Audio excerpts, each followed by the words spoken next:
First person, second person, third person কীভাবে এগুলোকে মনে রাখবো? আমরা যারা নতুন ইংলিশ শিখছি এগুলো কিন্তু খুব ইম্পর্ট্যান্ট আমাদের জানা, কোনটা সিঙ্গুলার কোনটা প্লুরাল, কখন ইউর ইউজ করবো, কখন হি, কখন আওয়ার ইউজ করবো। সো আজকে আমরা একটা খুব সহজ টেকনিকের মাধ্যমে এটা জেনে নেব যে first person, second person and obviously third person এগুলো কীভাবে মনে রাখতে হয়। আই হোপ ক্লাসটা খুব হেল্পফুল মনে হবে। সো এই ভিডিওটা যারা দেখছেন অবশ্যই শেয়ার করে নেবেন। প্রথমে ফার্স্ট পারসন নিয়ে আমরা কথা বলি।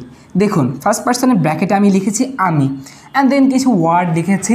সেকেন্ড পারসনের ক্ষেত্রে তুমি লিখেছি আর কিছু ওয়ার্ড, এবং থার্ড পারসনের ক্ষেত্রে কিছু লিখিনি, শুধু ওয়ার্ডগুলো লিখেছি। সো রিজনটাকে একটু ব্যাখ্যা করি। এখানে আমি আছে, আমি, আমরা জেনারেল কথা বলছি, একটা ইউজুয়াল কথা বলছি। আমরা কিন্তু সবসময় আমাদেরকে অগ্রাধিকার দেই, নিজেদেরকে অগ্রাধিকার দেই। এই বিষয়টা মনে রাখবেন যে যখন আমরা নিজেদের অগ্রাধিকার দিই মিনস আমরা কিন্তু নিজেদেরকে প্রথমে রাখতে চেষ্টা করি। ধরুন একটা পরীক্ষা হলো, সেই পরীক্ষাতে আপনি কিন্তু প্রথমে থাকতে চান, এভাবে মনে রাখতে পারেন। বা কোনো কিছু আয়োজন করা হলো, সেখানে আপনি প্রথমে যেতে চান, বা প্রথমে কোনো কিছু করতে চাই, প্রথমে থাকতে চাই। এই যে প্রথমে থাকার আমাদের টেন্ডেন্সিটা, এখানেও কিন্তু সেটা হবে। তাই আমরা বুঝবো যে আমি রিলেটেড যেই সকল ওয়ার্ড সেগুলো ফার্স্টে থাকবে, মিনস ফার্স্ট পারসন হবে, ফার্স্ট পারসন হবে। কীভাবে একটু দেখি। আই, আমি, আমাকে ইনক্লুড করছে। সো আমি মনে রাখবো এটা ফার্স্ট পারসন। উই, আমরা, আমরা বলতে কি আমি আছি, আরও কয়েকজন থাকতে পারে। আমি আছি এখানে, সো আমি থাকার পর আরও কয়েকজন থাকতে পারে, আমার মতো আরও কয়েকজন থাকতে পারে। So that's not the case.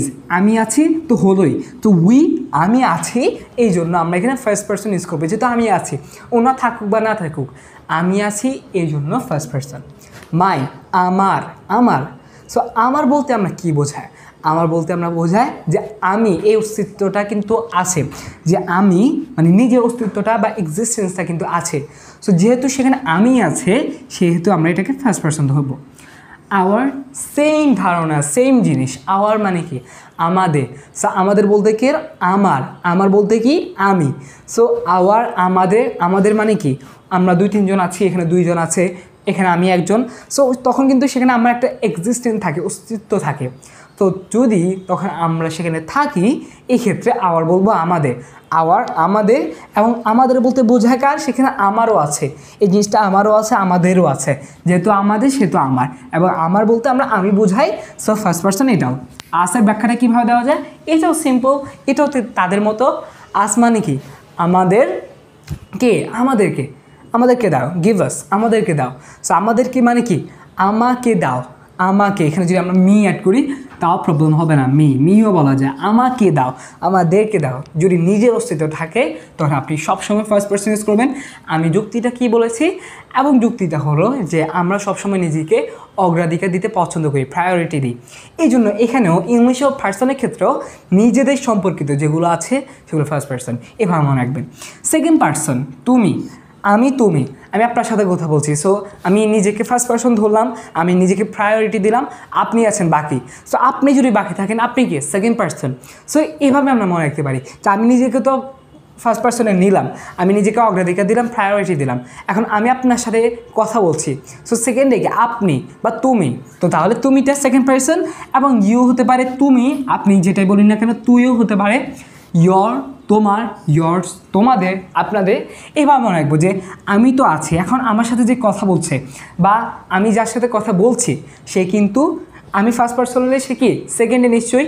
এই জন্য আমরা মনে রাখতে পারি সে সেকেন্ড পারসন, এবার মনে রাখবো। এবার আমি, তুমি, এগুলো বাদে যেটা থাকবে, যা কিছু থাকবে সেগুলো থার্ড পারসনের কাতারে পড়বে। তারা অন্য ব্যক্তি, তার তৃতীয় ব্যক্তি। সো এই খাতিরে আমরা মনে রাখবো হি, শি, ইট, আয়মান, যে কোনো নাম হতে পারে। এখানে আমাদের যে কোনো নাম হতে পারে, আয়মান হতে পারে, রহমান হতে পারে, রহিম হতে পারে, করিম হতে পারে। সো অ্যাটসেট্রা, এখানে অনেক নাম কিন্তু হতে পারে। কিন্তু আমরা বেসিক যেগুলো হি, শি, ইট, কারো নাম, এভাবে মনে রাখবো। হি, সে কিন্তু আমি তুমির মধ্যে নেই, আমি তুমির বাইরে দুনিয়ার যত কিছু আছে এই ক্ষেত্রে মনে রাখবো সেগুলো থার্ড পারসন। এবং সিঙ্গুলার প্লুরাল কীভাবে মনে রাখবো? আমরা মনে রাখবো এভাবে যে আই, একজন, আমি যেহেতু একজন বোঝাচ্ছি সেহেতু এটা সিঙ্গুলার। যেটা প্লুরাল বোঝাবে, যেটা অনেক বোঝাবে সেটাই প্লুরাল। সো এটা বোঝানোর বেশি কিছু নেই। যেমন উইটা প্লুরাল, যেহেতু অনেকে আছে। আমার সাথে যদি কেউ থাকে, আমার সাথে কেউ থাকলে সেটা প্লুরাল, এভাবে মনে রাখবেন। আমি নিজে থাকলে সিঙ্গুলার, কেউ নেই আমার। যদি আরও অনেকে থাকে আমার সাথে, এই 2 জন আছে, প্লুরাল। মাই, আমার, সো সিঙ্গুলার এটা। আবার এভাবে মনে রাখবেন ইউ ইয়োর্স, এগুলো মনে রাখবেন। আমি যদি হিয়ের কথা বলি, হিটা সিঙ্গুলার, কীভাবে? হিটা সিঙ্গুলার এভাবে যে হি, সে, সো সেটা সিঙ্গুলার কিন্তু একজন, সে। যদি আমরা বলি তারা, এখানে আমরা দে বলতে পারি, থার্ড পারসনে দে, তখন কিন্তু তারা বোঝাবে, তখন এটা প্লুরাল। সো এইভাবে আপনারা শিখতে পারেন, খুব সহজ টেকনিকের মাধ্যমে এগুলো মনে রাখতে পারেন যারা আমরা নতুন ইংলিশ শিখছি। আই হোপ ক্লাসটা ভালো লেগেছে, শেয়ার করতে ভুলবেন না এবং আমাদের ফেসবুক পেজ ফলো করে সাথে থাকবেন। That's all for today, thank you for watching this video. আল্লাহ হাফেজ, আসসালামু আলাইকুম।